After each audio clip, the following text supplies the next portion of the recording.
ज़ीनते मसनदे सदारत पासबाने आदाबे शरीयत दानाए रमूज़े तरीक़त फ़ख्रुल मशाइख़ सरमाया मिल्लत हज़रत किबला पीर सैयद ज़फ़र इक़बाल आबिद शाह साहिब दामद बरकातुहुल आलिया सज्जादा नशीन मरकज़े इल्म व इरफ़ान आस्ताना आलिया अलीपुर सैयदा शरीफ इंतहाई काबिल एहतराम मशाइख़ इज़ाम उलमाए किराम बरादरान इस्लाम हाज़रीन व सामिईन। इस वक्त मैं और आप बैठे तो सियालकोट की सरज़मीन पे हैं, लेकिन हाज़री सरहद शरीफ लगवा रहे हैं। तिलावत हुई, नातखानी हुई, मनाक़िब पढ़े गए, बयान हो रहा है। हम सब मिलकर मोहब्बतों का एक गुलदस्ता तैयार कर रहे हैं, जिसे आज हजूर शाह लासानी का दामन पकड़ के सरहान शरीफ पेश करना है। हदीस पाक है, जामे तिरमिज़ी में है, क़यामत के दिन अल्लाह का एक वली गुनाहगारों की सफ़ के पास से गुजरेगा तो एक गुनाहगार अर्ज़ करेगा, अमा तारिफ़ुनी, क्या आपने मुझे पहचाना है?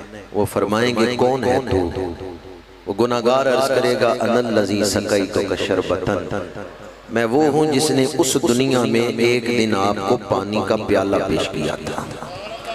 अल्लाह का वली फरमाएगा, हाँ मैंने पहचान लिया, तूने मेरी खिदमत की थी, पानी पिलाया था, बोल क्या चाचा? वो गुनाहगार अर्ज़ करेगा, आप तो जन्नत जा रहे हैं और मैं गुनाहगारों की सफ़ में, जहन्नमियों की सफ़ में खड़ा हूँ, इश्फा ली, मेरी शफात फरमाए। हदीस पाक है, अल्लाह का वली दुआ करेगा, परवरदिगार उस दुनिया में मेरी खिदमत करके इसने मेरा दिल खुश किया था, आज इसकी बख्शिश फरमा के तू इसका दिल खुश कर। खिदमत का हवाला उस दिन बख्शिश हासिल करने का जरिया बन जाएगा। क़यामत के दिन कई खुश नसीब हजूर हुज्जतुल कामिलीन ताजदारे तसव्वुफ़ व तरीक़त सैयदना इमाम रब्बानी मुजद्दिद अल फ़ैसानी शेख अहमद सरहंदी रहमतुल्लाहि ताला अलैह का दामन पकड़ के अर्ज करेंगे, हमने वुज़ू करवाया। कोई अर्ज करेगा, हमने पानी का प्याला पेश किया। उस वक़्त मैं और आप भी अर्ज करेंगे, वुज़ू नहीं करा सके, पानी का प्याला नहीं पेश कर सके, पर अलीपुर सैयदा के मशाइख की सरपरस्ती में जो महफिल होती थी ना सियालकोट, उसमें हम भी हाजिर होते रहे हैं। आपकी रूहानी खिदमत वाली महफिल में हम भी हाजिर होते रहे। एक है जिस्मानी खिदमत, एक है रूहानी खिदमत। वुजू कराना, पानी का प्याला पेश करना, ये जिस्मानी खिदमत है, और उसकी महफिल में शामिल होना ये रूहानी खिदमत है। इसाले सवाब की महफिल में शामिल होना ये रूहानी खिदमत है। जितनी देर आप इस महफिल में बैठे हुए हैं, हजूर मुजद्दिद आज़म इमाम रब्बानी की रूहानी खिदमत में बैठे हुए हैं। कल क़यामत के दिन हम भी अर्ज करेंगे, वुजू तो नहीं करा सके, पर आपकी रूहानी खिदमत वाली महफिल में हम भी हाजिर होते रहे। इस बात पर उलमा सूफिया मुत्तफिक हैं कि औलियाए किराम जिस्मानी खिदमत से इतने खुश नहीं होते जितने रूहानी खिदमत से खुश होते हैं। तो कल क़यामत के दिन ये महफिल हमारे लिए गुनाहों की बख्शिश का सामान बन जाएगी। हदीस पाक है, अलमरउ मअ मन अहब्बा, आदमी दुनिया में जिससे मोहब्बत करता है हशर के दिन उसी के साथ खड़ा होगा। अल्लाह जिस पे करम करना चाहता है उसके दिल में अपने वलियों की मोहब्बत पैदा फरमा देता है। जेड़ा अल्लाह दे वलियां दा करदा है संग, उस कच ते भी आ जांदा हीरे दा रंग। जेड़ा अल्लाह दे वलियां दा करदा है संग, उस कच ते भी आ जांदा हीरे दा। ये नहीं देखा जाएगा कि कौन बैठे हुए हैं, ये देखा जाएगा किसकी मोहब्बत में बैठे हुए हैं। आज निस्बत का मोल पड़ेगा, आज निस्बत की बरकत जाहिर हो। इस महफिल को बहुत सारी खुसूसियात हासिल हैं। बिलखसूस आज जो हस्ती इस महफिल की सदारत फरमा रहे हैं, जनाबे वारिस फैज़ात शाह लासानी पासबान आदाब शरीयत हज़रत क़िबला पीर सैयद ज़फ़र इकबाल शाह साहिब दामत बरकातुहुल क़ुद्सिया अलीपुर सैयदा से तशरीफ़ लाए तो अकेले नहीं आए, अपने साथ अपने मशाइख की बरकतें लेके आए हैं। अकेले नहीं तशरीफ़ लाए, अपने सीने में वो फैज़ लेके आए हैं जो हज़रत सिद्दीक़ अकबर से चला और शाह लासानी के सीने तक पहुँचा। आप आज अकेले नहीं आए, अमानतें जो मशाइख के सीनों से इन तक पहुँची हैं वो अपने साथ लेके आए हैं। अगर गली में कोई फूल बांटने वाला आ जाए तो हमारा दिल खुश हो जाएगा, पर आज तो आस्ताना अली अलीपुर सैयदा के चश्मो चराग वो हीरे बांट रहे हैं जो कब्रो हशर में काम आएंगे। हजूर क़िबला तशरीफ फरमा है, आज तो बराह रास्त उनकी ज़ियारत भी कर रहे हैं। मस्जिद में बैठा हूँ और हकीकत बयान कर रहा हूँ। मैं तो कभी कहीं सोशल मीडिया पे आपकी तस्वीर भी देख लूँ तो मुझे खुशी होती है। ये बात मैं क्यों कर रहा हूँ, इसलिए कि हजूर की भोली भाली उम्मत, ये अकीदा-ए हक के वारिस, इनके अकीदे की हिफाजत करने वाले जो बुजुर्ग थे ना, उनमें से कुछ बुजुर्ग तो दुनिया से पर्दा फरमा गए, कुछ ऐसे जो अपने मौक़ों पे कायम नहीं रहे, नई नई बातें करने लग गए। लेकिन ये वो हस्ती हैं जहां बुजुर्ग खड़ा कर गए हैं वहीं आज भी खड़े हैं, जो आज भी अपने असलाफ के अकीदे का पैरा दे रहे हैं। ख्यालो फिक्र की रानाइयां भी शामिल हैं मेरे लहू में, मेरे शजराए नसब की तरह। नसब तो आला है ही, पर हकीकत ये है कि अगर कोई उस नसब के मुताबिक फिक्र और अमल ना अपनाए तो महज नसब पे वो फख्र नहीं कर सकता। हाँ, अगर नसब के साथ फिक्र भी अपने बुजुर्गों वाला हो तो फिर नसब काबिल फख्र बन जाता है। ये वो हस्ती हैं। मैंने सुना कि इस महफिल का आगाज हुजूर नक्शे लासानी कुतुबुल अक़ताब शेख़ शुयूख़ सुक़्क़तुल आरिफ़ीन पीर सैयद अली हुसैन शाह साहिब रहमतुल्लाहि तआला अलैह आप फरमाते थे।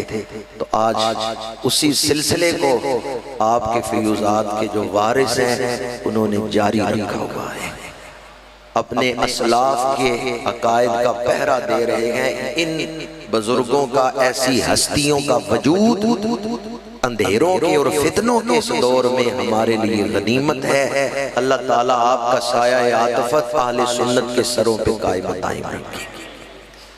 मुजद्दिद आज़म कॉन्फ्रेंस, इस उन्वान से हम सब यहाँ जमा हुए हैं। चंद घड़ियाँ कुरान और हदीस और तारीख की मोतबर रवायात की रोशनी में गुफ्तगू करूँगा इंतहाई इख्तिसार के साथ। अल्लाह ताला हक गोई की तौफीक अता फरमाए। अल्लाह ताला ने इंसानों तक दीन पहुंचाने का ही इंतजाम नहीं किया, बल्कि दीन बचाने का भी इंतजाम किया है। अंबियाए किराम को दुनिया में भेजा तो अंबिया के जरिए अल्लाह ने अपना दीन पहुंचाया। सबसे आखिर में मेरे और आपके आका करीम सैयदुल आलमीन खातमुन नबीयीन सल्लल्लाहु अलैहि वसल्लम तशरीफ लाए। क्या खबर कितने तारे खिले छुप गए, पर ना डूबे ना डूबा हमारा नबी। हजूर की जात पे नबूवत का सिलसिला तमाम हो गया। हजूर खत्मे नबूवत का ताज पहन के आए और हजूर के वजूद पे दीन मुकम्मल हो गया। पैगाम पहुंचा दिया जाए लेकिन पैगाम मुआशरे में मौजूद ना रहे, खत्म हो जाए, तो पैगाम पहुंचाने का कोई फायदा है? सवाल आपको समझ आया? कोई फायदा नहीं। पैगाम पहुंचाने का फायदा तो तब है कि जब पैगाम मुआशरे में मौजूद भी रहे। अंबियाए किराम के जरिए अल्लाह ने दीन पहुंचाया, हजूर पर दीन को मुकम्मल कर दिया, लेकिन दीन पहुंचाना ही जरूरी नहीं था, दीन को मुआशरे में कायम रखना भी जरूरी था। दीन पहुंचाने के लिए अंबिया को भेजा है और दीन बचाने के लिए मुजद्दिदीन को भेजा है। मेरे आका करीम की हदीस पाक है, अबू दाऊद शरीफ में है, मिशकात शरीफ में है, इन्नल्लाह यबअसु लिहाज़िहिल उम्मत। हदीस पाक पढ़ने से पहले एक बात अर्ज कर रहा हूं, मेरी हैसियत डाकिए की है जो चिट्ठी लेके आया है। चिट्ठी महबूब की हो तो बंदा डाकिए को नहीं देखता कि डाकिया कौन है, वो ये देखता है चिट्ठी किसकी पढ़ के सुना रहा है। वो कैसा समा होगा जब शहे खूबा सहाबा की महफिल में जलवा अफरोज होंगे, गुले कुद्स की पत्तियां हरकत कर रही होंगी और हुजूर की ज़बाने अतहर से ये मुकद्दस कलिमात जारी हुए, इन्नल्लाह यबअसु लिहाज़िहिल उम्मति अला रासे कुल्लि मिअतिन मैं युजद्दिदु लहा अमरा दीनिहा। फरमाया इस उम्मत के लिए अल्लाह हर सदी में मुजद्दिद भेजेगा जो दीन का रोशन चेहरा लोगों को दिखाएगा। हुजूर आखिरी नबी बन के आए, अब कोई नया नबी पैदा नहीं होगा। मरूरे जमाना के साथ जब दीन की तालीमात पे वक्त की गर्द पड़ेगी तो गर्द हटा के दीन का असल चेहरा कौन दिखाएगा। अल्लाह के रसूल ने फरमाया अल्लाह हर सदी में मुजद्दिद भेजेगा। इको बंद कर दे सादी आवाज में, इन्नल्लाह यबअसु बेशक अल्लाह भेजेगा लिहाज़िहिल उम्मत इस उम्मत के लिए। ये अल्फाज बताते हैं पहली उम्मतों में मुजद्दिद नहीं थे आते। ये इस उम्मत की खासियत है, जो खास शान इस उम्मत को मिली हैं उनमें से एक शान ये है लिहाज़िहिल उम्मत इस उम्मत में अल्लाह भेजेगा। मकतूबा शरीफा में हजूर सैयदना इमाम रब्बानी कुद्दस सिर्रुल नूरानी आपने इरशाद फरमाया है कि पहली उम्मतों में जब दीन के चेहरे पे गर्द पड़ती, अल्लाह जिस मौके पे नए नबी भेजता था ना, अब नबी नहीं भेजेगा, नबी के गुलाम मुजद्दिद भेजेगा। लिहाज़िहिल उम्मत इस उम्मत में मुजद्दिद आएंगे। कितने अरसे बाद आएंगे? अला रासे कुल्ले मियाते सनती, हर 100 सालों के बाद, हर 100 साल के बाद, यानी हर सदी में मुजद्दिद आएगा। और आगे शाद फरमाया मैं युजद्दिदु लहा अमरा दीनिहा, वक्त गुजरने के साथ जो गर्द पड़ गई अहकाम शरीयत, मसाइल शरीयत, अकायद पर और लोगों के दिलों पर, रवैयों पर, मुजद्दिद अपनी इल्मी और रूहानी ताकत से वो गर्द हटा के दीन को असल शक्ल में फिर जिंदा कर देगा। अल्लाह ताला की ये सुन्नत रही है। सूरह वल असर की तफसीर पढ़ के देखें। सूरह वल असर कसम और जवाब कसम पे मुश्तमल है।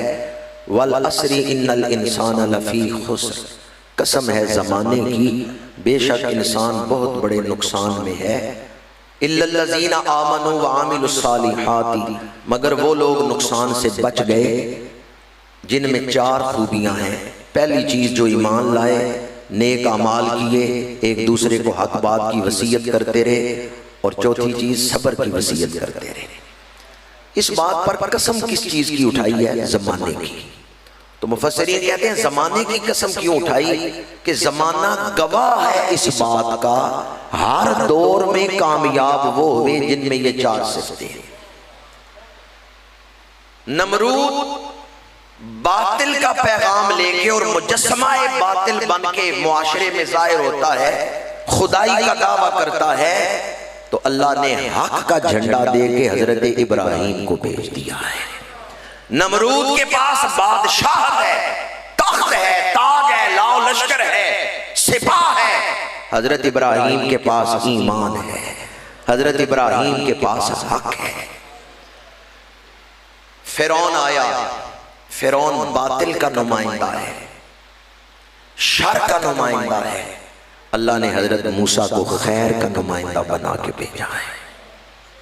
हर दौर में, तारीख का कोई भी दौर हो, नमरूद बातिल की शक्ल में आया, अल्लाह ने हजरत इब्राहिम को हक का नुमाइंदा बना के भेज दिया। फिरौन बातिल की शक्ल में आया, अल्लाह ने हजरत मूसा को हक का नुमाइंदा बना के भेज दिया। अबू जहल, अबू लहब बातिल के नुमाइंदे हैं, और हक सैयदुल अंबिया के रुख अनवर से रोशन हो रहा है। मुसैलमा कज़्ज़ाब शर को फैला रहा है, झूठी नबूवत का दावा कर रहा है। अल्लाह ने हजरत सिद्दीक़ अकबर को हक का झंडा दे के भेजा है। उन्होंने हक का परचम बुलंद किया है। यजीद बातिल की शक्ल में आया, अल्लाह ने सरकार सैयदुल शुहदा इमाम आली मकाम को हक का नुमाइंदा बना के भेज दिया है। मामूनुर रशीद फितना खल्के कुरान खड़ा करता है, बातिल की शक्ल में मामून आया, अल्लाह ने इमाम अहमद बिन हंबल को हक का नुमाइंदा बना के खड़ा कर दिया है। अकबर बादशाह जलालुद्दीन अकबर ये बातिल का नुमाइंदा बन के दुनिया में शर फैलाना चाहता है, अल्लाह ने हक का झंडा दे के मुजद्दिद अल-फैसानी को भेज दिया है। किसी एक मोहल्ले की हद तक फितना हो, इमाम मस्जिद उस फितने को काबू कर सकता है, खत्म कर सकता है। एक शहर की हद तक फितना हो, खतीब शहर उस फितने को कंट्रोल कर सकता है, खत्म कर सकता है।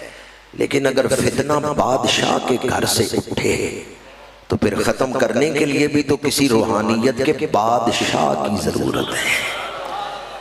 ये जो दीन अकबरी का फितना था, ये किसी एक मोहल्ले का था, ये किसी एक शहर का था। ये फितना उठा कहां से है? बादशाह के घर से। और किस बादशाह के घर से? जो अपने दौर में बहुत बड़े रकबे पर हुकूमत कर रहा था। उस दौर में बरतानिया उससे डरता है, उस दौर का यूरोप अकबर से डरता है। अकबर इतना बड़ा बादशाह था, ईरान वाले सफवी हुक्मरान इससे डरते हैं। अकबर बहुत बड़ा हुक्मरान था, अपने इख्तियारात के हवाले से बड़े इलाके इसने फतह किए। अब फितना किसी आम जगह से नहीं उठा, किसी कमजोर जगह से फितना नहीं उठा कि खतीब शहर काबू कर ले या इमाम मस्जिद उसको कंट्रोल कर ले। फितना दुनिया के बादशाह की तरफ से उठा है, खत्म करने के लिए भी रूहानियत के बादशाह की जरूरत है।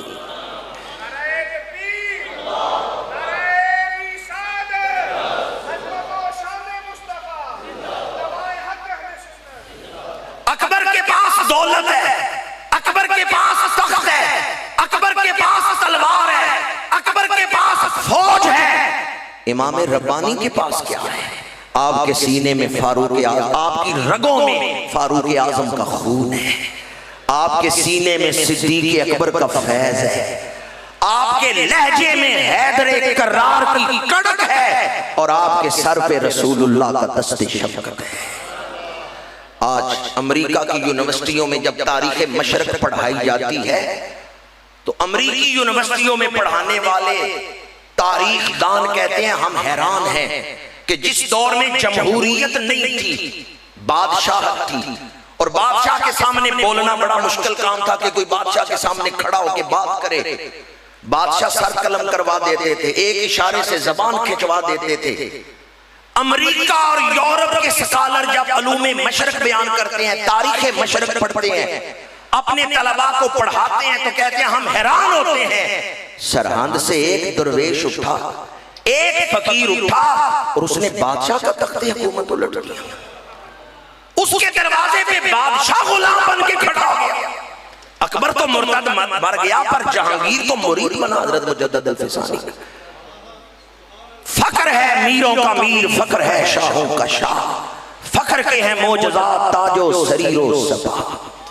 इकबाल कहते हैं, अभी आप सुन रहे थे कलाम इकबाल, अल्लामा इकबाल ने सैयदना मुजद्दिद अल-फैसानी की खिदमत में जो अरमुगानी अकीदत पेश किया उसका एक पहलू ये भी है कि न ताजो तख्त में ने लश्करो सिपाह में है, बादशाहों के पास वो दौलत नहीं जो दौलत रसूलुल्लाह के गुलाम के सीने में है।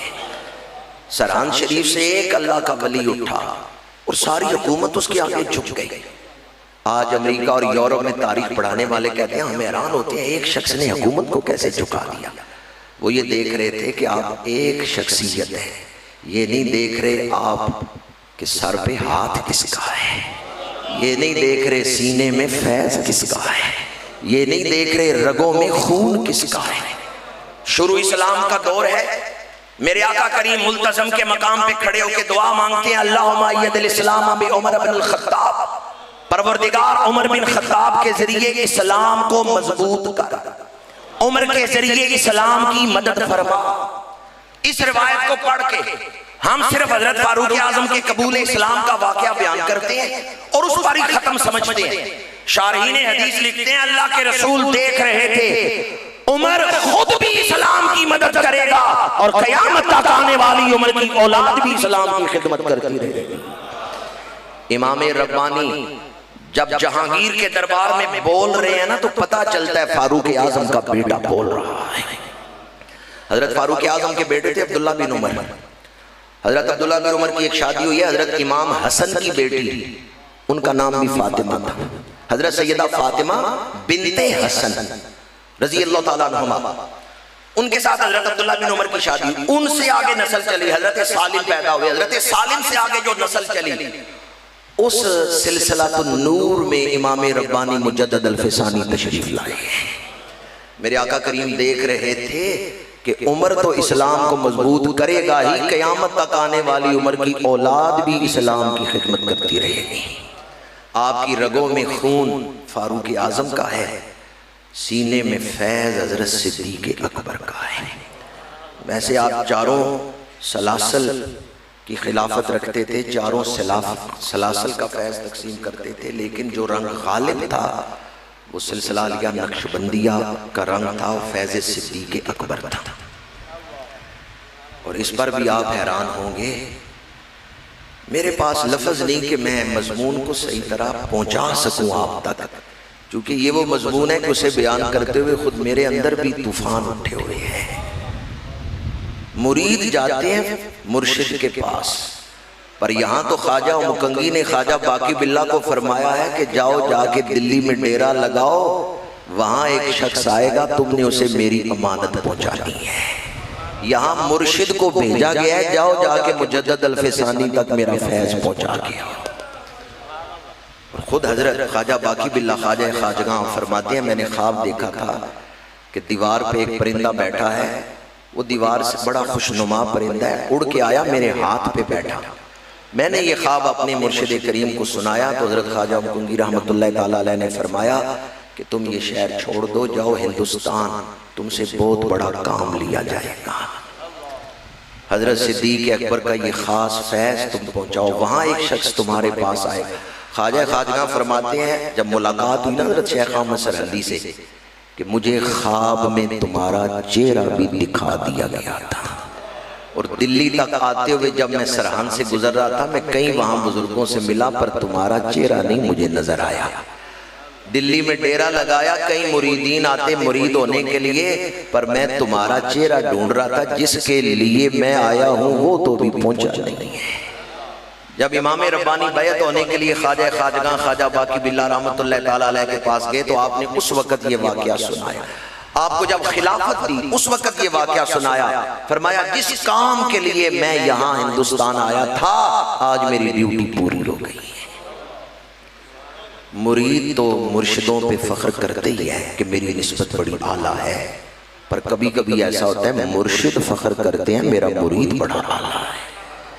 उस्ताद तो शागिर्दों पे फख्र करते हैं, शागिर्द उस्तादों पे फख्र करते हैं मेरे उस्ताद बड़े आला हैं। कभी कभी उस्ताद शागिर्दों पे फख्र करते हैं। इमाम बुखारी कहते हैं मोहम्मद बिन ईसा तिरमिज़ी मेरे शागिर्द हैं, मैंने उन्हें हदीसें इमला करवाई हैं, पर मैंने इतना पढ़ाया नहीं जितना मोहम्मद बिन ईसा तिरमिज़ी से पढ़ा है। इमाम बुखारी इमाम तिरमिज़ी की तारीफ कर रहे हैं, हालांकि तिरमिज़ी शागिर्द है। तो बाज़ औक़ात उस्ताद शागिर्द पे फख्र कर रहा है। और मैं तो इमाम रब्बानी के हवाले से इतना ही अर्ज करूंगा कि जब आप वालिदैन की गोद में थे ना तो वालिदैन शुक्र करते अल्लाह ने ऐसा लाल दिया है। आपके वालिद गिरामी गोद में लेके आपको गए शाह कमाल कथेली रहमतुल्लाह ताला अलैह की बारगाह में, तो शाह कमाल कथेली सिलसिला कादरिया के उस वक़्त सजादा नशीन थे। आप खड़े हो गए तो हजरत इमाम रब्बानी के वालिद गिरामी अर्ज करते हैं हुजूर कि आप क्यों इस मिस्कीन के लिए खड़े हुए? फरमाया शेख अब्दुल अहद तुम्हारे लिए नहीं खड़ा हुआ, तुम गोद में जिस रूहानियत के सूरज को लेके आ रहे हो ना मैं उसके लिए खड़ा हुआ। हम अंधे क्या जाने इमाम रब्बानी कौन है, हम नबीने क्या जाने इमाम रब्बानी कौन है। ये किसी आंख वाले से पूछे। आपकी वालिदा फरमाती हैं कि आपकी विलादत से पहले मुझे रसूलुल्लाह सल्लल्लाहु अलैहि वसल्लम की ज़ियारत हुई। आप औलिया की जमात के साथ तशरीफ लाए और आपने मुबारक दी कि तुम्हारी गोद में अल्लाह का एक वली आ रहा है जो मेरे दीन को जिंदा करेगा और उसका फैज़ क़यामत तक जारी रहेगा। ये आपकी वालिदा फरमाती हैं कि बेटे की विलादत से पहले मुझे रसूलुल्लाह ख्वाब में मिले हैं और आपने मुबारक दी है। ईमान से बताएं, माँ और बाप को मुबारकें मिल रही हों तो माँ और बाप उस औलाद पे फख्र नहीं करेंगे। जब आप वालिदैन की गोद में हैं तो वालिदैन फख्र करते हैं, और जब आप अपने उस्तादों के पास गए इल्म हासिल करने के लिए तो उस्ताद फख्र करते हैं कि शेख अहमद सरहदी हमारे शागिर्द हैं। कोई कहते हैं मैंने सरफ पढ़ाई है, कोई कहते हैं हमने इल्म हदीस उन्हें पढ़ाया है। और जब आप बैत होने के लिए आए तो ख्वाजा बाकी बिल्ला फख्र करते हैं कि मैं तो ये फैज़ बांटने के लिए, ए अहमद सरहदी अमानत तुम तक पहुंचाने के लिए सफ़र करके आया। और ये कौले मुबारक बयान करते हुए या सुनते हुए आदमी हैरान होता है कि मुर्शिद कैसे तारीफ कर रहे हैं। ख्वाजा ख्वाजा बाकी बिल्ला फरमाते हैं अहमद सरहदी रूहानियत का वो आफताब है कि जब ये सूरज तुलू होता है तो हम जैसे लोग तो सितारों की तरह छुप जाते हैं। ये मुर्शिद फरमा रहे हैं, मुर्शिद फरमा रहे हैं अपने मुरीद के तारुफ में। जब आप वालिदैन की गोद में हैं वालिदैन फ़ख्र कर रहे हैं, जब उस्तादों के पास आए उस्ताद फ़ख्र कर रहे हैं, जब आप मुर्शिद के पास गए मुर्शिद आप पे फ़ख्र कर रहे हैं, और जब आप मसनद इरशाद पे बैठे फैज़ तकसीम कर रहे हैं तो मुरीद आप पे फ़ख्र कर रहे हैं। सिर्फ वही नहीं फ़ख्र कर रहे जिन्होंने आपके हाथ में हाथ दिया, सदियों बाद आज हम भी फ़ख्र कर रहे हैं कि हमें आपकी निस्बत हासिल है। इमाम रब्बानी कैसा वजूद है कि जिस हवाले से निस्बत हो रही है हर कोई आपकी निस्बत पे फ़ख्र कर रहा है। कुछ आस्थाने ऐसे हैं उनकी तारीख पढ़ के देखें, अवाम उन आस्थानों पे गए हैं, वक्त के बादशाह नहीं गए। पर सरहन शरीफ वो आस्थान है जहां अवाम भी बैत हुए हैं, बादशाह भी बैत हुए हैं। वक्त का हुक्मरान जहांगीर आपकी बैत है, और जहांगीर पे आखिरी वक्त आया तो किसी ने पूछा बादशाहों की जिंदगी रंगीनियों में तायुश के साथ गुजरती है, जहांगीर कोई अमल है जिस पर आखिरत में बख्शिश की उम्मीद हो? तो जहांगीर ने कहा और तो कोई अमल नहीं, पर एक अमल है, मैंने बैत शेख अहमद सरहदी की है। मैं मुरीद मुजद्दिद अल-फैसानी का हूं, मुझे आपकी निस्बत पे फख्र है। आपका आस्थाना वो है जहां अवाम भी गए बादशाह भी गए। तारीख पढ़ के देखें, कुछ आस्थाने ऐसे हैं जहां अवाम गए हैं बैत हुए हैं, उलमा नहीं बैत हुए।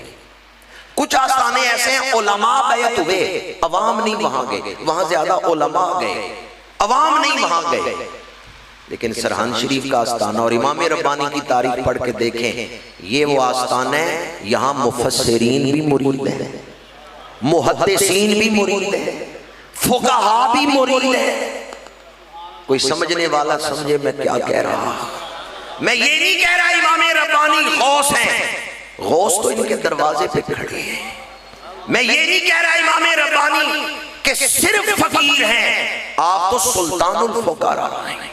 मैं ये नहीं कह रहा इमाम रब्बानी सिर्फ सूफिया में से हैं, आप तो हुज्जतुस सूफिया हैं। आप सिर्फ पीर नहीं, आप पीराने पीर हैं। हजरत आदम बेदौरी से पूछे, वो कहते हैं मुझे फख्र है मैं मुरीद हूं इमाम रब्बानी मुजद्दिद अल-फैसानी का। ख्वाजा बदरुद्दीन सरहंदी से पूछे, वो कहते हैं मुझे फख्र है मैं मुरीद हूं इमाम रब्बानी का। और ये कोई आम लोग नहीं है जिनके नाम मैं ले रहा हूं। इमाम रब्बानी की खिदमत में मुफस्सिरीन भी आए, मुहद्दिसीन भी आए, फुक़हा भी आए, अवाम भी गए। शेर तो हुजूर दादा साहब की शान में है, लेकिन वो जो अकाबिरीन उम्मत हैं उनकी ये सिफात हैं, नाकिसारा पीरे कामिल कामिलारा रानुमा। अकाबिरीन उम्मत उनकी शख्सियत ऐसी होती है, नाकिसों को भी राह दिखा रहे हैं और कामिलों को भी राह दिखा रहे हैं। इमाम रब्बानी जो हैं अकाबिरीन उम्मत में से हैं, मस्जिद में बैठा हूं और जज्बात में नहीं बात कर रहा, पूरे होशो हवा से कह रहा हूं, इमाम रब्बानी मुजद्दद अल-फ़सानी तो अल्लाह की निशानियों में से एक निशानी, इमाम रब्बानी तो अल्लाह की निशानियों में से एक निशानी। आपके जो फैज़ का वफूर है, जिस अंदाज में आपका फैज़ ज़ाहिर होता है, मैं दुनिया के 22-23 मुल्कों में गया हूँ। आप ये न समझे कि इमाम रब्बानी को मानने वाले पाकिस्तान में है या हिंदुस्तान में है, तुर्की वाले हमसे ज्यादा इमाम रब्बानी को मानते हैं, तुर्की वाले हमसे ज्यादा। दोबारा अर्ज़ करूं, मस्जिद में बैठा हूं और मुझे पता है कि इस महफिल का तकद्दुस क्या है। अल्लाह की कसम उठा के कह रहा हूं, जर्मनी में तुर्कियों का जो मरकज था स्टुटगार्ट में, उन्होंने मेरी दावत की, तुर्की के उलमा, उनसे बात हो रही थी। मैंने कहा आपकी निस्बत क्या है? उन्होंने कहा मुजद्दिदी है। उठ के वहां तुर्की की जो मस्जिद थी स्टुटगार्ट जर्मनी में, मकतूबा शरीफ का एक नुस्खा उसने निकाला, उस आलिम दीन ने मुझे तोहफा दिया। अरबी में तशरीह थी मकतूबा शरीफा की, और की थी किसी तुर्की के आलिम ने। पहले सफ़े पे लिखा हुआ था मुजद्दद अल-फ़सानी कौन है? होवा रूह अजसादेना व नूर ईमानेना, हमारे जिस्मों में जो रूह है उसका नाम अहमद सरहदी है, हमारे ईमानों को जो बचाने वाला नूर है उसका नाम शेख अहमद सरहदी है। ये उस तुर्की आलिम ने मकतूबा शरीफा की शरह के पहले सफ़े पे लिखा हुआ था। इमाम रब्बानी को मानने वाले और आपसे फैज लेने वाले सिर्फ पाकिस्तान हिंदुस्तान में नहीं, बहुत ज्यादा तादाद अफगानिस्तान में है, तुर्की में है, दुनिया के मुख्तलिफ इलाकों में आपके मुरीदीन फैले हुए हैं। और इस वक्त तो शर्क से गरब तक, अमेरिका हो, बरतानिया हो, यूरोप हो, हर जगह आपके फैज याफ्तगान मौजूद। और ये बात मैं पहले अर्ज कर चुका हूं कि जब मशरक की तारीख गैर मुस्लिम पढ़ाते हैं ना, तो वो भी हजरत इमाम रब्बानी की अजमत को सलाम पेश करते हैं। हजरत सैयदना इमाम रब्बानी की शख्सियत का जो उरूज और कमाल है, जो आपके एहसानात है उम्मत मुस्लिमा पर, उन्हें अर्ज करने से पहले, और ज्यादा तवील भी नहीं करूंगा, इस पहलू की तरफ तवज्जो दिलाना चाहता हूं कि आपने जो दीन को बचाया, कारी तजदीद सरंजाम दिया, हम उसको तो बहुत ज्यादा बयान करते हैं, लेकिन आपकी शख्सियत में जो कमाल है उसकी तरफ हमारी तवज्जो नहीं जाती। मैंने जो हदीस पढ़ी खुतबा में भी और बाद में आपको सुनाई भी, अमरा दीन हा, मुजद्दिद की निशानी ये है वो दीन को जिंदा करता है। किसको जिंदा करते हैं? तो जो दीन को समझता होगा वही दीन को जिंदा करेगा। इसलिए इमाम रब्बानी खुद बहुत बड़े मुफस्सिर कुरान है, खुद बहुत बड़े मुहद्दिस हैं और खुद बहुत बड़े फकीह हैं। इस हवाले से आपकी शख्सियत को पढ़ना चाहिए, तहकीक करनी चाहिए कि मुफस्सिरीन में आपका मकाम क्या है। ख्वाजा मोहम्मद हाशिम कश्मीरी रहमतुल्लाह ताला अलैह आपका फरमान है, किताब का नाम है ज़ुब्दतुल मकामात, उसमें ख्वाजा मोहम्मद हाशिम रहमतुल्लाह ताला अलैह का फरमान है, अगर कुरान में छुपे हुए राज समझना चाहो तो मकतूबा शरीफा को पढ़ो। इससे पता चलता है ख्वाजा मोहम्मद हाशिम की नजर देख रही थी इमाम रब्बानी कितने बड़े मुफस्सिर हैं। और एक खत का मैं हवाला दे रहा हूँ, दफ्तर सौम मकतूब नंबर 101, उसमें आपने शेख अब्दुल्ला, आपके कोई अजीज है, उन्होंने खत लिखा है आपको, उसका जवाब आप देते हैं कि तुमने एक किताब भेजी है तफसीरुर रहमान, मैंने ये पढ़ी है, इसको तुम न पढ़ो, ये मुसन्निफ फलसफियों से लगाव रखता है। फिर आपने आयात लिखी, उनकी तफसीर की। अब मैं चूंकि वक्त नहीं कि सारी तशरीह आपको सुनाऊं, आप फरमाते हैं इस आयत का ये मतलब है, इस आयत का ये पैगाम है। दफ्तर सोम खत नंबर 101 पढ़े तो पता चलता है कि इल्म तफसीर में इमाम रब्बानी का मकाम कितना ऊंचा है। और आपके बाद जो मुफस्सिरीन आए ना, वो अपनी तफसीरों में आपके हवाले देते हैं, कहां सरहन और कहां बगदाद शरीफ। तफसीर रूहुल मानी, हजरत शेख महमूद आलूसी रहमतुल्लाह ताला अलैह, उनके मज़ार पर मुझे हाज़िरी का शर्फ हासिल हुआ है। शेख मारूफ करखी रहमतुल्लाह अलैह के मज़ार के कदमों में आपका कब्रस्तान बहुत घना है, कब्र से कब्र मिली हुई है।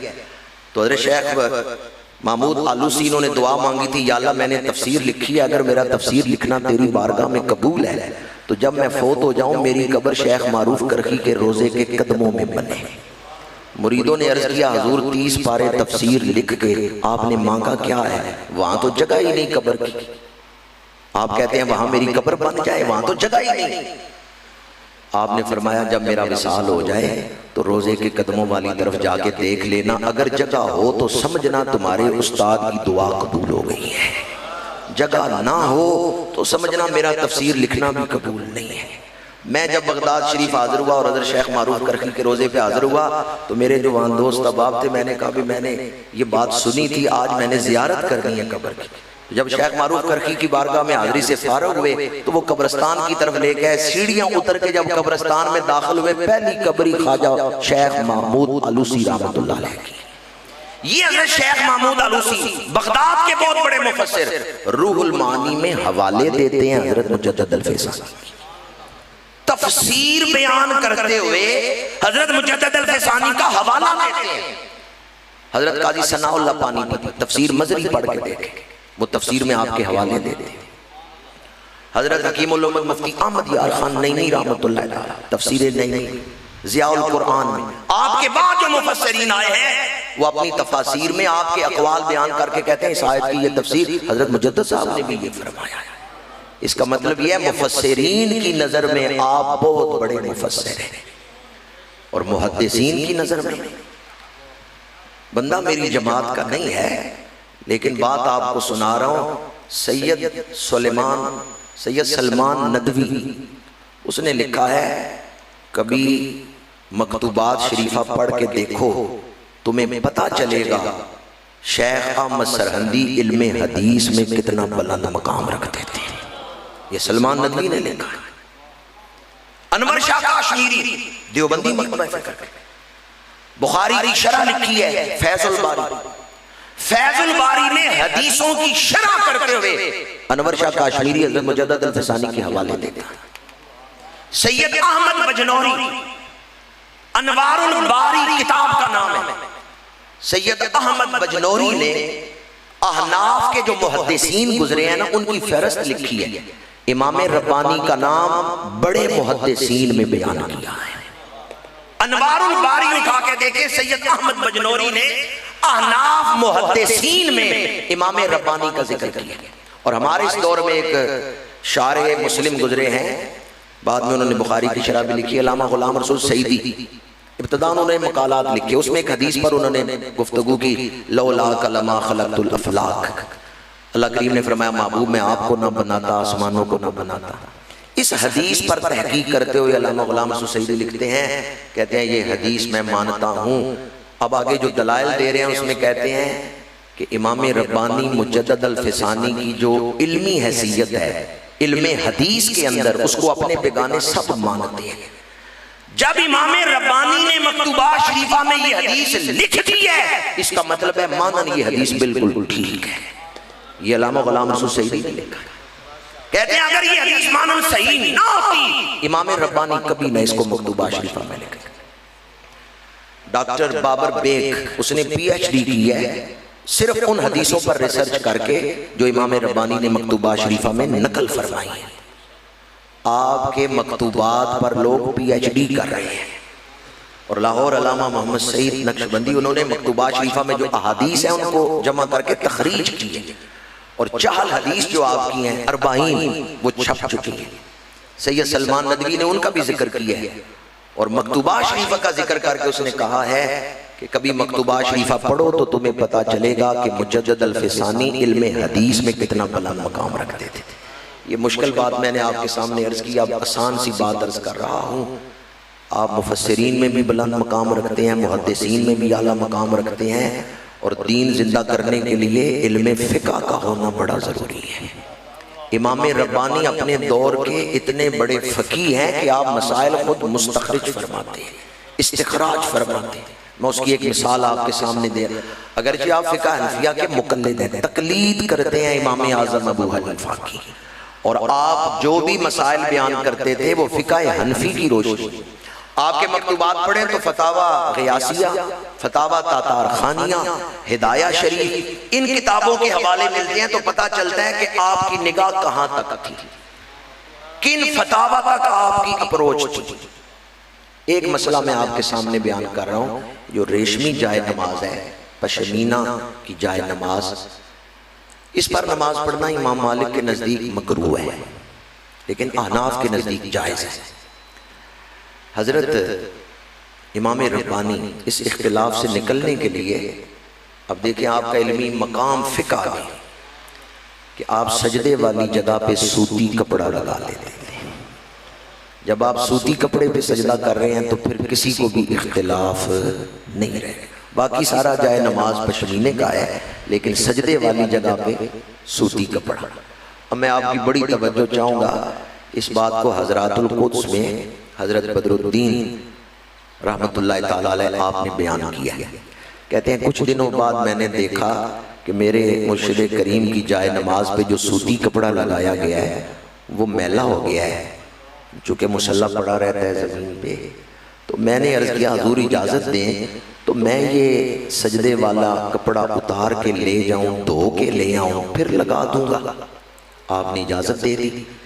हज़रत ख्वाजा बदरुद्दीन ने सजदे वाली जगह से वो कपड़ा उतारा, तय किया, जेब में नहीं रखा, हाथ में भी नहीं रखा, दस्तार में रखा।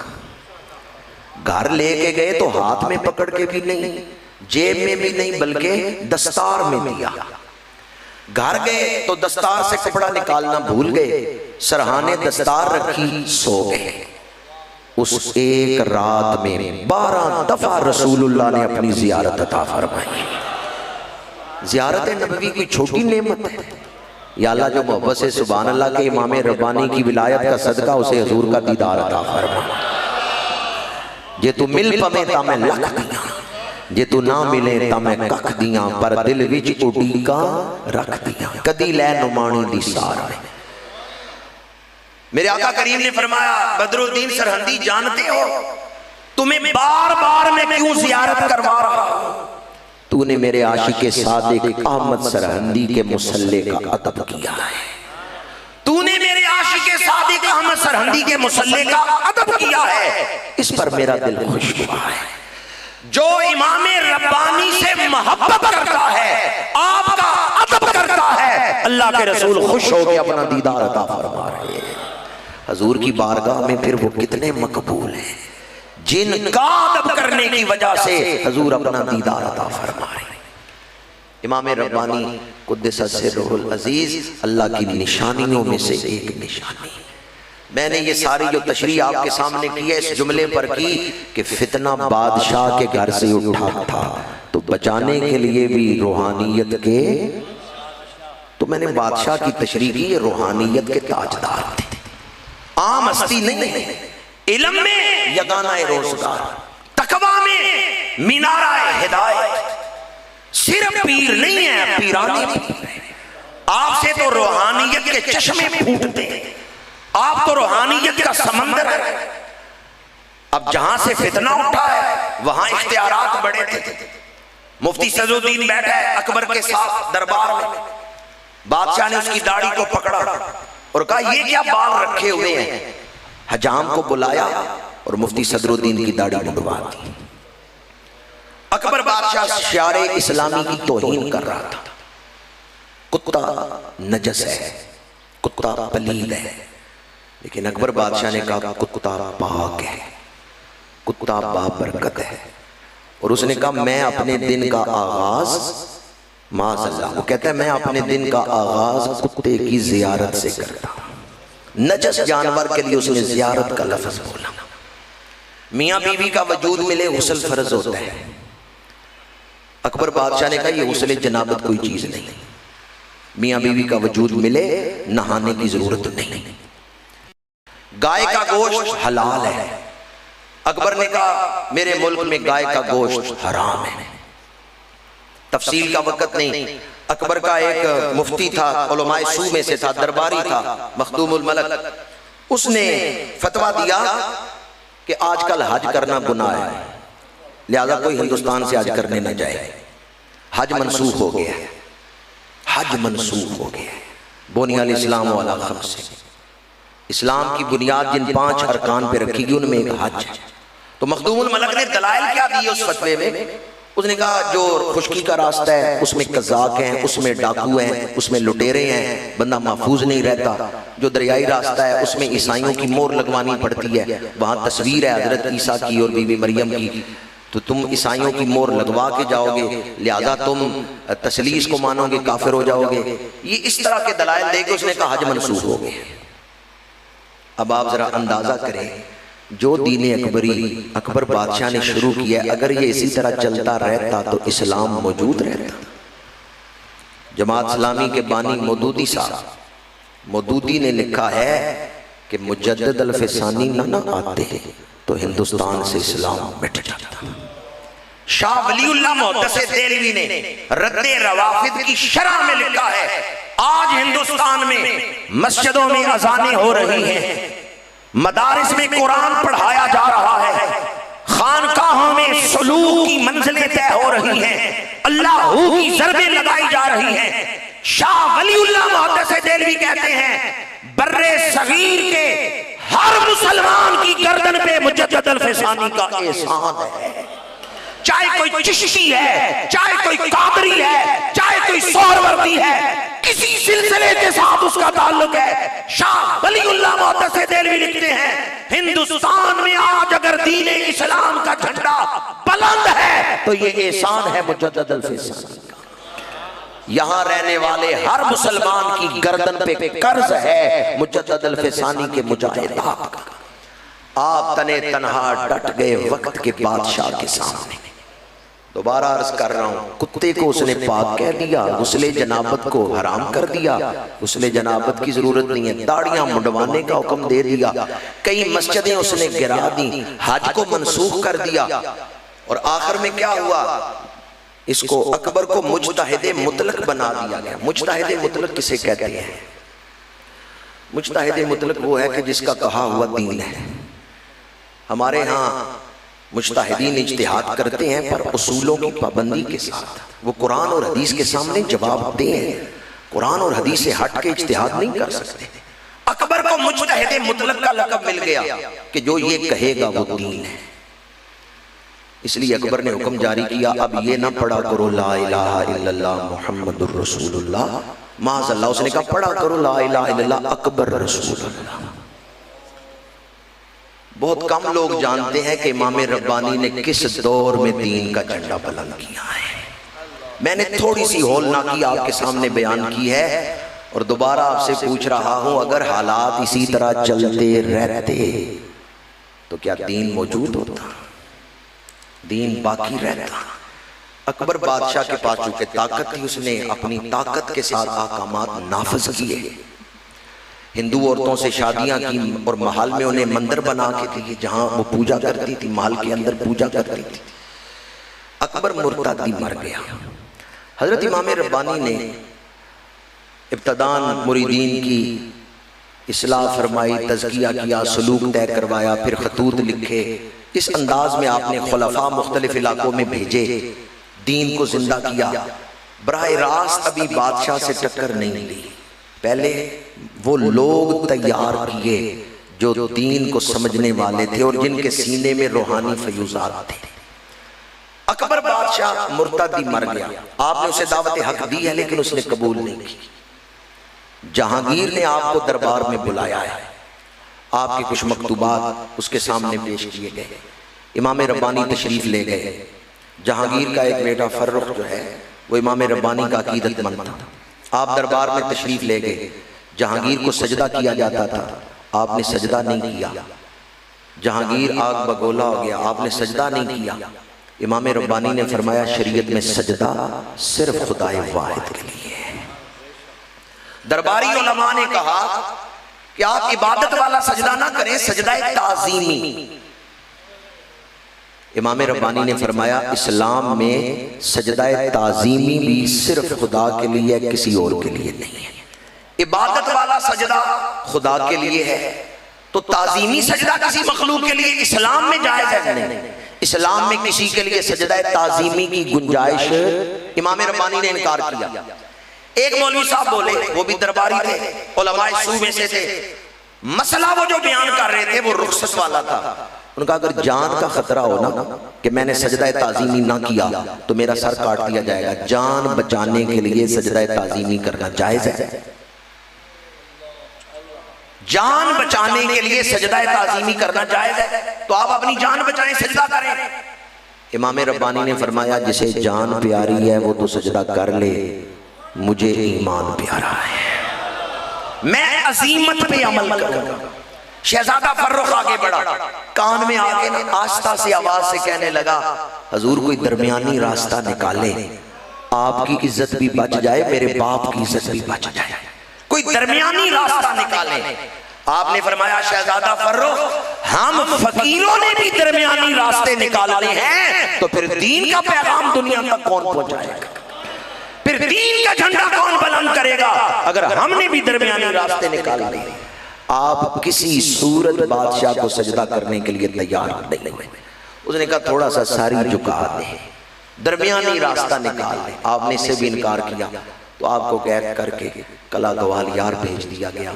आपका मुरीद हैबत खान, जहांगीर से लड़ाई हुई, हैबत खान फौज में था और आला अफसर था, वो लश्कर लेके आया, दरिया झेलम के किनारे लड़ाई हुई, जहांगीर कैद हो गया। हैबत खान ने आपको खत लिखा इमाम रब्बानी को, जहांगीर को मैंने गिरफ्तार कर लिया है, आप कले से निकले, दिल्ली के तख्त पे बैठे और हुक्म जारी करें। आपने जवाबी खत लिखा, फरमाया हैबत खान तो मेरा मुरीद है, मुझे पहचान नहीं सका, तख्त पे बैठना मेरी मंजिल नहीं, मैंने वापस सरहान शरीफ जाके मुसल्ले पे ही बैठना है, तख्त पे मैं जहांगीर को ही बिठाऊंगा, सिर्फ इसका अंदर बदल के बिठाऊंगा, इसे रसूलुल्लाह का गुलाम बना के बिठाऊंगा, इसे कहो सच्ची तौबा कर ले, वापस दीन इस्लाम पे आ जाए, मैं इसे माफ कर दूंगा। बादशाह ने जब ये खत देखा है ना तो कहता है कि मुझे पहचानने में गलती लग गई, मैं समझता था ये हमारे लिए सियासी मुखालफत कर रहे हैं, पर ये तो खालिसतन लिवजहिल्लाह सब कुछ कर रहे हैं। अब जहांगीर आया और आपके पास हाथ जोड़ के माफी मांग रहे हैं, फिर आपकी बैअत करता है और फिर अर्ज करता है कि आप जो नारे तकबीर, नारे रिसालत, नारे रिसालत, उलमाए अहले सुन्नत, माशाअल्लाह जिगर गोशाए शेखुल हदीस, कायदे अहले सुन्नत, अजीम समाजी दीनी रहनुमा, सरमाया अहले सुन्नत, कुर्रातो यूनी सोलहा हज़रत साहिबजादा हामिद रज़ा साहिब तशरीफ़ लाए, दामत बरकातुहुम। मैं आपको खुश आमदीद कहता हूँ। मैं अपनी गुफ्तगू को समेट रहा हूँ क्योंकि गुफ्तगू का वक़्त जो है पूरा हो चुका है। 11 बजे तक महफिल ने इख्तिताम पजीर होना था और 11 हो चुके हैं।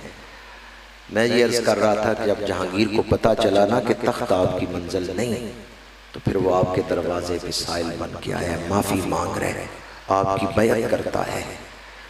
इमाम रब्बानी ने फरमाया कि तेरे बाप ने जो मस्जिदें गिराई थी तो उनको दोबारा तामीर कर, तेरे बाप ने गाय ज़िबा करने को जुर्म करार दिया था, तू अपने हाथों से गाय को ज़िबा कर। आपने दीने अकबरी को कल अदम करार दिलवा के दीने मोहम्मदी को दोबारा नाफिज करवाया है। इसलिए इकबाल कहते हैं वो हिंद में सरमाया-ए मिल्लत का निगहबा, वो हिंद में सरमाया-ए मिल्लत का निगहबा। बरतानिया से किताब शाया हुई है the preaching of Islam, PW Arnold ने लिखी है, महकमा औकाफ पंजाब ने उर्दू में उसका तर्जमा भी शाया किया है, इशाअत इस्लाम। उसमें PW आर्नल्ड लिखता है कि हिंदुस्तान में दाता गंज बख्श अली हजवेरी, ख्वाजा मोइनुद्दीन चिश्ती अजमेरी, हजरत हसामुद्दीन दीन फैलाने में ये अकाबरीन हैं, इब्तदाई सफीरान इस्लाम हैं। लेकिन एक वक्त आया जब इनकी मेहनतें जाया होने लगी थी। अकबर ने एक ऐसा दीन इजाद किया था कि अगर अकबर कामयाब हो जाता तो इन बुजुर्गों की मेहनतें जाया हो जाती। PW आर्नल्ड लिखता है उस वक्त सरहद से एक मर्द जलील उठा, एक बतले जलील उठा जिसने अपने असलाफ की मेहनतों को जाया नहीं होने दिया। यही बात इकबाल कहते हैं वो हिंद में सरमाया-ए मिल्लत का नौजवानों से ये लफ्ज कहलवाना चाहता हूँ, वो हिंद में सरमाया मिल्लत का, आप भी किसी वरासत के वारिस हैं।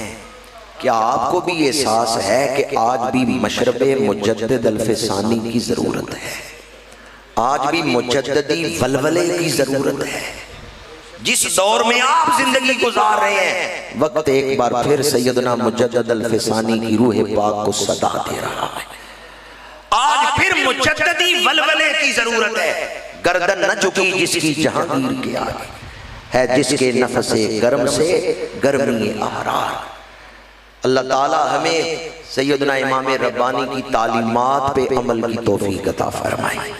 आपको महफिल तो, हमें महफिल नहीं नसीब हुई इमाम रब्बानी की, लेकिन अगर आप उस महफिल की कुछ हलावत लेना चाहें ना, तो कल मकतूबात शरीफ खरीदें, रात सोने से पहले कोई एक मकतूब मुबारक पढ़ के सोएं। आपको महसूस होगा कि बैठे तो सियालकोट की सरजमीन पे हैं, पर यूँ लग रहा है जैसे इमाम रब्बानी की महफिल में बैठे हुए हैं। मकतूबात शरीफा को अपने घर में रखें। मेरे उस्ताद जिनसे मैंने इब्तदान सरफना भी पढ़ा, फिर बाद में बिजावी शरीफ भी उनसे इसबाक पढ़े, वो फरमाते हैं जब वो तालिब इल्म थे तो उस दौर में उन्होंने, जब वो तालिब इल्म थे, कहते हैं मैंने इमाम रब्बानी के मकतूबात पढ़ना शुरू किए, मुझे दौरे तालिब इल्मी में तहज्जुद की नमाज नसीब हो गई। मकतूबात शरीफा का रूहानी फैज़ कि मुझे तहज्जुद की नमाज नसीब हो गई। अभी मेरे अजीज़ अल्लामा इकबाल का कलाम पढ़ रहे थे तो मुझे ये बात याद आ रही थी। इकबाल ने एक शेर लिखा है, काफिर की ये पहचान के आफाक में गुम है, मोमिन की ये शान के गुम इसमें है आफाक। ये शेर इकबाल ने हज़रत मुजद्दिद अल्फसानी रहमतुल्लाह अलैह के रोज़े के पास बैठ के लिखा है। मकतूबात सैयद नज़ीर नियाज़ी में है कि अल्लामा इकबाल ने उन्हें ख़त लिखा था कि मैं सरहंद शरीफ हाज़िर हुआ तो मैंने खलीफा मोहम्मद सादिक साहब से कहा मुझे रात तखलिया करवा दे रोज़े पे। तो उन्होंने कहा इकबाल तेरे लिए तखलिया होगा, कोई नहीं आएगा, अकेला तू होगा, मैं दरवाज़ा बंद कर दूंगा। इकबाल कहते हैं मैंने तन्हाई में रात गुजारी है। रात का एक पहलू ऐसा है, आधी रात गुजर गई है, मुझे यूं महसूस हुआ मैं रोजे की तरफ देखता हूँ, मुझे कब्र नहीं नजर आती, इमाम रब्बानी का तख्त नजर आ रहा है। और इमाम रब्बानी खुश होकर मेरी तरफ देखते हैं और फरमाते हैं इकबाल तू उम्मत मुसलमा के लिए जब रोता है ना तो हुजूर तेरे ऊपर बड़े खुश होते हैं, और जब तू हुजूर की नात लिखते हुए रोता है तेरी नातें हुजूर की बारगाह में बड़ी मकबूल है। इकबाल कहते हैं जब इमाम रब्बानी ने मुझे सुनाया ना कि तू उम्मत के लिए रोता है तो हुजूर तेरे ऊपर खुश होते हैं, उस वक्त मेरे दिल में इतनी वुसअत पैदा हुई कि मुझे ये दुनिया दिल के एक गोशे में नजर आई। वहां इकबाल ने ये लिखा काफिर की ये पहचान के आफाक में गुम है और मोमिन की ये शान के गुम इसमें है आफाक। मैंने रूहानी इल्मी बातें आपके सामने बयान की। एक दुनियावी फ़ायदे की बात भी अर्ज़ कर रहा हूँ, ये भी इकबाल के हवाले से। अल्लामा इकबाल फरमाते मेरे घर नरीना औलाद नहीं थी तो मैंने अल्लाह की बारगाह में नज़र मानी थी, या अल्लाह मुझे बेटा दे तो मैं तेरी रज़ा के लिए मर्द कामिल इमाम रब्बानी मुजद्दिद अल्फसानी के रोज़े पे हाज़िरी दूँगा। फिर ये जस्टिस जावेद इकबाल साहब पैदा हुए। खुद जस्टिस जावेद साहब ने भी किताब लिखी है जिंदा रोद, उसमें भी जस्टिस साहब ने खुद जिक्र किया है कि मेरी उम्र 7 साल थी जब अल्लामा इकबाल मुझे लेके सरहंद शरीफ गए और फरमा रहे थे मैंने नजर मानी थी कि या अल्लाह मुझे बेटा दे तो मैं तेरी रजा के लिए उस बेटे को लेके खुद हाजिरी दूंगा मुजद्दिद अल्फसानी के मज़ार पर। अगर इस महफिल में कोई बैठा हुआ हो जिसके घर औलाद नहीं, वो अपने घर में इमाम रब्बानी का ख़त्म दिलाने की नज़र मान ले, हाजिरी की नज़र माने तो बहुत ही आला है अगर हालात इजाज़त है तो, वरना कम से कम अपने घर इमाम रब्बानी का ख़त्म शरीफ दिलाने की नज़र मान ले। मैंने पहले भी एक दफ़ा अर्ज़ किया, दोबारा अर्ज़ कर रहा हूँ, मुझे पता है मस्जिद में बैठा हूँ और इस महफिल पाक का तक़द्दुस क्या है। मैंने चंद एक जगह ये वजीफ़ा बयान किया तो मुझे बाद में कई दोस्तों ने कहा कि बड़ा फैज़ है इमाम रब्बानी का, हमने अल्लाह की बारगाह में ये वास्ता पेश किया, इतना साल हो गए थे शादी की औलाद नहीं थी, अल्लाह ने कर्म फरमा दिया है। अल्लामा इकबाल जो हाजिरी देने गए थे उस नज़र के बाद ही गए थे और फिर वहाँ आपको जो चीज़ें मिली हैं नसीब हुई हैं उन्हें आप सारी उम्र बयान करते रहे। और इमाम रब्बानी का जो नज़रिया इबादत शुहूद था उसके बहुत बड़े अलमबरदार अल्लामा इकबाल थे। मैं इन अल्फाज पे गुफ्तगू समेटता हूँ। हम पाकिस्तान में बैठे हुए हैं, इसका जो दो कौमी नजरिया है इकबाल ने नहीं बयान किया, कायदे आजम ने नहीं इसकी बुनियाद रखी, इस दो कौमी नजरिए की बुनियाद इमाम रब्बानी ने रखी थी। कायदे आजम या अल्लामा इकबाल ने इसको दोबारा कौम के सामने बयान किया है, वरना इब्तदान इसका जो जिक्र है वो इमाम रब्बानी के मकतूबात में मिलता है। अल्लाह ताला हमें अपने असलाफ की मेहनतों की कदर करने और असलाफ ने जो अमानतें हमें दी हैं उनकी हिफाजत करने वाला बनाए। सदा दुनिया में नहीं बैठे रहना, कब्र में भी जाना है। क्या मुंह दिखाएंगे हम अपने बुजुर्गों को कि आप जो मेहनतें करके आए हम पीछे से ज़ाया करके आए आज अज़म करते हैं हम हज़रत इमाम रब्बानी क़ुद्दस सिर्रुल अज़ीज़ की तालीमात पर अमल करते हुए इस दौर के फितनों में जब भी कभी आप परेशान हो ना कि ये बात किस तरह है, ये बात किस तरह, अकीदे में या अमल में कोई परेशानी, मकतूबा शरीफा पढ़ो। इमाम रब्बानी अल्फ़े सानी के मुजद्दिद है। अल्फ़े सानी में जितने फितने आने वाले थे ना उनका जवाब आप लिख गए हैं मकतूबा शरीफा। आज के दौर में लोग अहले बैत सहाबाई किराम इनके हवाले से कई फितनों में मुब्तला हो गए हैं। मैं आपकी खिदमत में अर्ज करूंगा मकतूबा शरीफा को पढ़ लें, आपको पता चलेगा कि अकीदा हक क्या है। अल्लाह ताला हमें सलफ सालेहीन की तालीमात पर अमल करने की तौफीक अता फरमाए, तड़पने फड़कने की तौफीक दे, दिले मुर्तज़ा सोज़े सिद्दीक़ दे। व आखिरु दावाना अनिल हम्दुलिल्लाह।